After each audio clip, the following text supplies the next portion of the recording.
السلام عليكم ورحمة الله وبركاته. خلنين سلامتات ننجين وعليكم السلام ورحمة الله وبركاته. إبا بغانا غان دفتي هندي خيسانو يويا جنة ilmaan Oromoo Muslima Kiristaana waaqeffatan jenne akkam jirtan eega isiniin jennee booda ummata keenyaaf sagalee tahuun akkumatti fufetti jira jechuudha. Kalaalamuu qabu maal naa godhee laalama. Mee waggaa 8 abiyyi qabate kana Oromoo maal harkatti maal dhabdee laalama. Mee maal harkatti buqqa'uu dhumuu qaala'insa jireenya doktarri beela'u barsiisaan beela'u daangaan Oromiyaa cabuu abbootiin gadaa rashanamu sigale tuffatamu kana malee maal harkanne paartii tanarraa sirna abiyyi geggeessu kanarraa maal harkanne. Jarrimmo gowwummaa teessanii fi gartee yaada dhabuu keessanii sin harkeeti hiree Oromoo tana harkaa baasaniiti Jawaar Mahamaffaan fannoo kennuu deeman jaa rabbi isaa haa fannisu. Sigale hireen Oromoo tami aangoo paartiin badhaadhinaa qabdu tana norkaa paartiin biroo fudhachuu deemti jechuudha. Sigale yoo dhuftee biitti paartii dhuftu hooggana malee sabni yoo Amaarri dhufees yoo Tigreen dhuftees yoo sabni saba sigale sabni saba yaa obboleeyyan kiyya mee dammaqa sabni saba ka biyya bulchu jiru paartii badhaadhinaati kan qeeqaa jiru paartii badhaadhinaati sigale obboleessa kee dura akkamitti dhaabbatta ilma abbaa gadaa dura akkamitti ilmi abbaa gadaa bar sirna paartiin isaa hooggantuun hoogganamu jira yoo ilma kiyya kan gudeeda kiyyaa beetee yoo sigale waan paartiin jettuun godha malee amma naafeetina ilma muslimaatiimi waan ergamaan keenya alayhi salaatu wasalaam nabi Muhammad nuun je'e goonamu sigale waan fakkeenyaaf yoo abbaan kee kiristaana ta'e haati ta'e kiristaana taate waan isaan siin je'an gootamee naayim paartiin teenya paartii nabi Muhammad kiristaanaa miti muslim waan hadiisaa fi quraanni irra nu ajajuu dura deemnaa jechuudha. Yoo quraanaa fi hadiisni caccabsinu hin ni caccabsinaa jechuudha. Sigale akkasi yoo abbaan keessi dura dhaabbate caccabsitee bira kuttaa jechuudha. Akkasi paartii jechuudha. Gabba yoo baayibila taates daakii yoo siin jee daayitee bira kuttaa jechuudha. Maaliif paartii teetii jechuudha. Karaa ati hordoftu jechuudha. Sigale amma kana siif gala sigale saniifu amma kabiyya hoogganu jiru paartii bilziqinaati yoo caccabsi ja'amees ni caccabta ilma Oromooti maarree Oromooti jaartii Oromooti jaarsa Oromooti wanni ja'amun jirtu sigale wanni ja'amun jirtu jechuudha akkasitti gartee warri miidiyaa kanaaf hin haase warri miidiyaa ka takka dubbatee lamatu osoo ijoollee teenyaan bulu jirru osoo jalaa gubbaan aangoon Oromoo ta'uu jiru osoo raayyaan ittisaan Oromoo ta'ee jiru osoo muummichi ministeera Oromoo ta'ee jiru sinja sigale maal si godha waan hooggansisaa ajaje godhu jira jechuudha waan paartiin isaa milkeessu barbaaddu milkeessu jira jechuudha sigale namni tokko Oromoo ta'eef Oromoo miidhuun dhiisu namni tokko Oromoo ala ta'eef saba biroo ta'eef Oromoo miidhuu jechuudha. Mee Tigree fudhadhu. Dur daangaan Oromiyaa akka arraa kana jira. Buqqaatiin uummata Oromoo akka arraa kana. Sigale? Rakkinni uummata Itoophiyaa akka arraa kana. Paartuma yaadi tadheen gaddaa sana fudhadhu. Maaliif? Uummata dhageeffachuun ummata kabajuun ummata paartiin isaanii sagantaan paartii isaanii akkasitti haajamti jechuudha. Paartiin sheeyxaantichaatu noo ummata dhiiga dhuguu ummata tuffachuu ummata balleessuu sigale waan Oromummaa jaamu waan sabboonummaa jaan tanarra duulu sigale akka namni sabboonummaa tana tuffatu if jibbu godhu karoora paartii isaaniiti jechuudha. Oromummaa wanni jamfunyaan nu abaatu nuti jiraachuu barbaanna akka ati jettu barbaada. karoora oromummaa caccabsuu dura maal godhe keessoo keenya caccabse angaafa inni madda walaabuu fuudhee Boorana jala galchuun dubbadhe guyyaa seenaa qabuun dubbadhe yaa oromoo yoo if dhaqqabuu baatte kutte jee dubbadhe viidiyoon kiyya lafa jira keessoo heddaa ka dura mootummaan tokko bakka sirni tokko gartee kaayyoo isaa galmaan gahuuf dursa keessoo heddaa kaa jechuun nyaatee si fixa jechuudha.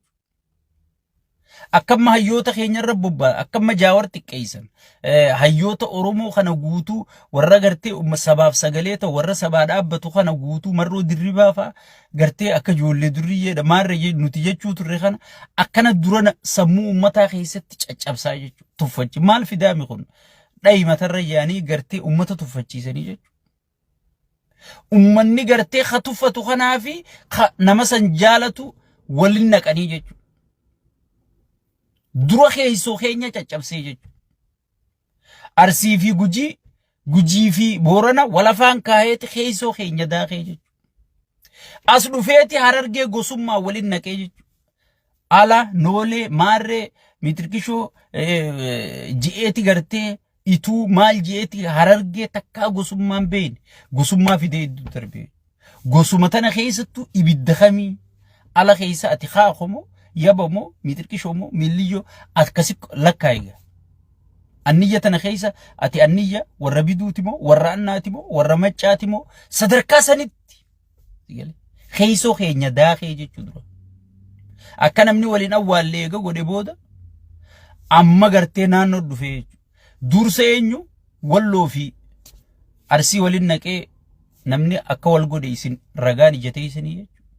Itti deebiseeti Harargee fi Jaawar lafaa kaanaan Harargee fi Arsii waliin naqe maaliif Jaawariif jara kanaa miila taajee yaadu jira.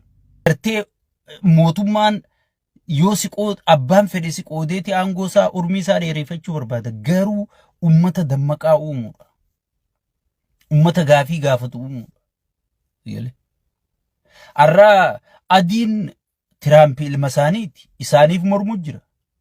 Isinii gibira kafala isinii hojjeta. Isinii construction hojjeta isinii military keessa hedduu isinii maali isinii bizinesa keessa hedduu saniifuu ka olaantummaa arkachuu qabu isin ummata adiiti jee isaanii mormu jira maaliif biran dhaabbanne biyya isaanii duraa diigamaa jechuudha yoo waan akkanaa bira dhaabbatan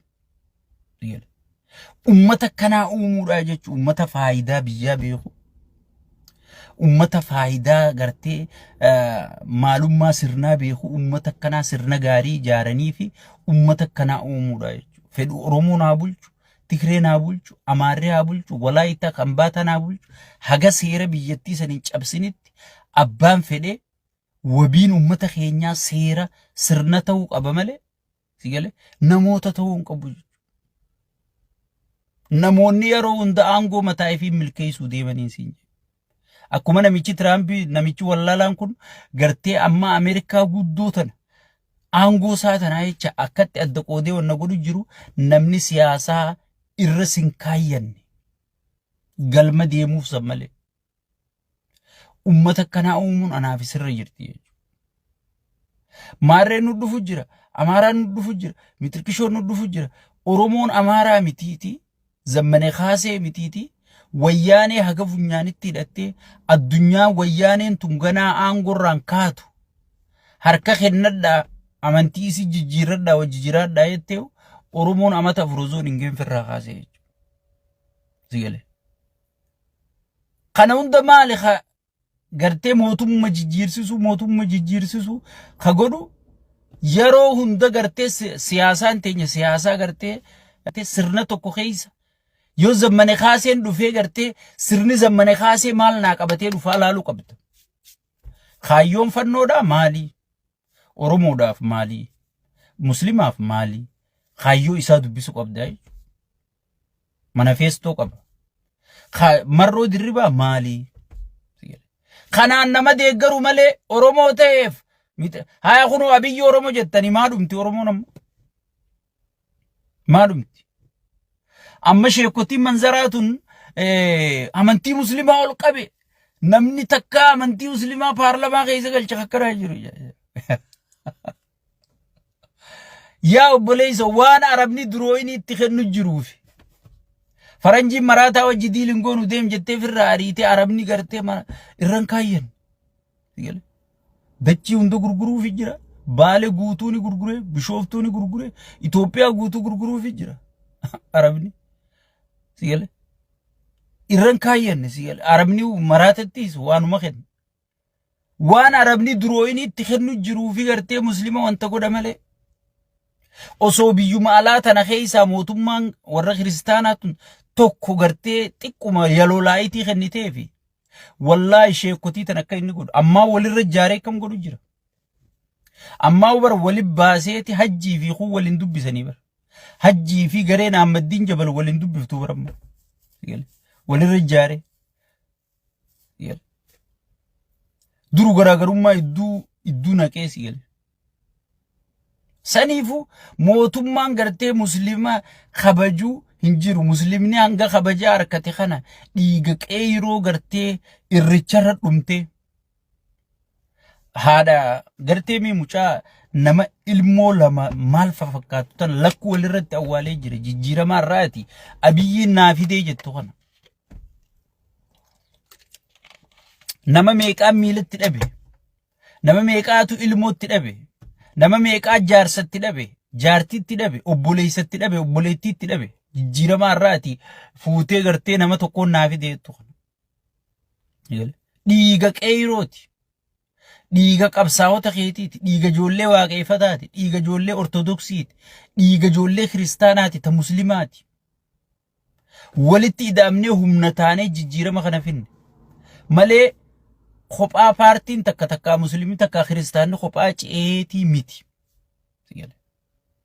amantii teenya ol fuudhe dhugaati akhiisha kee ka ol fuudhe isa hattu akka keetii waan ta'eef akhiisha kee sii guute isa akka zaraftu haala sii mijjeeyse isa ka zaraffii naa mijjeeyse abiyyii jechuu qabda malee kakkaanatu naa hayyame abiyyii jechuu qabda malee kakkaan nama zallamu naa hayyame abiyyii jechuu qabda malee kagartee amantii muslimaa ol fuudhe abiyyi jechuun qabdu jechuu amantii muslimaa rabbii duraan ol fuudhe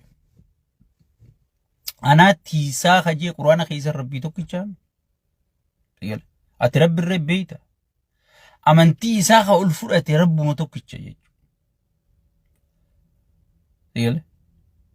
okay amantiin isaa ol fuudhamte kadhumu jiru kun ummata muslimaatiin Harargee keessa iyyu jiru kun ummata muslimaati ka Wallagga keessa iyyisiisu jiran sun ummata muslimaati osoo isin kabaje osoo isa bira kabajaa qabaatanii isiniif jecha uumaa ummata isin hordofu maaliif hin kabajin hijaaba firraa fuudhaa jedhanii nama meeqatu jiran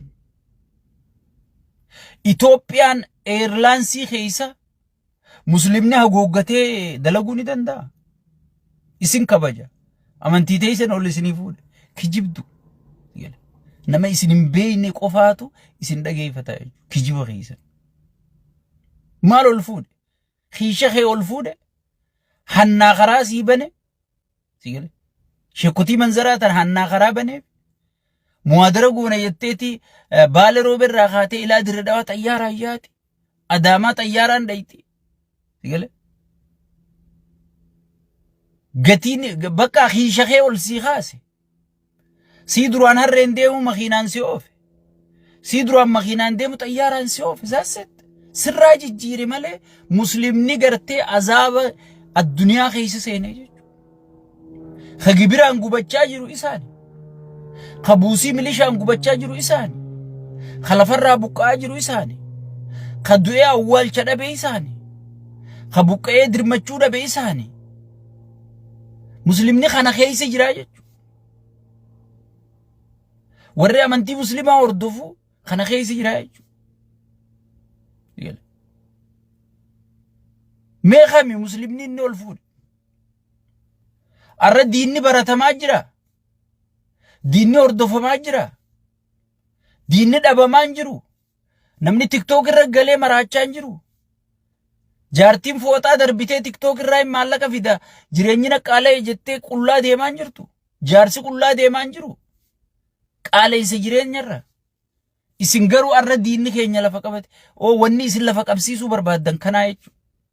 Rakkina uummata jiru kana cinqii uummanni keessa jiru kana wanni isin lafa qabsiisuu barbaadanuu kanaa jechuudha. Sigile. Yoo kana ta'uu baattan dura dhaabbattanii yoo kan isin milkeessuu barbaadan kana ta'uu baate dura dhaabbattanii abadan kun nutti hin ta'u. Uummata keenya ka buqqa'u jiru. Uummata keenya ka gudeedamaa jiru. Uummata keenya ka ukkaamsamee maallaqa gaafatamaa jiru. Uummata keenya kan kaadireef kaabinee irra jaartee gartee gibiraaf gartee buusiin gidirsaa jirtu jettanii dura dhaabbachuu yoo qabrii teessan kan sodaatan taate.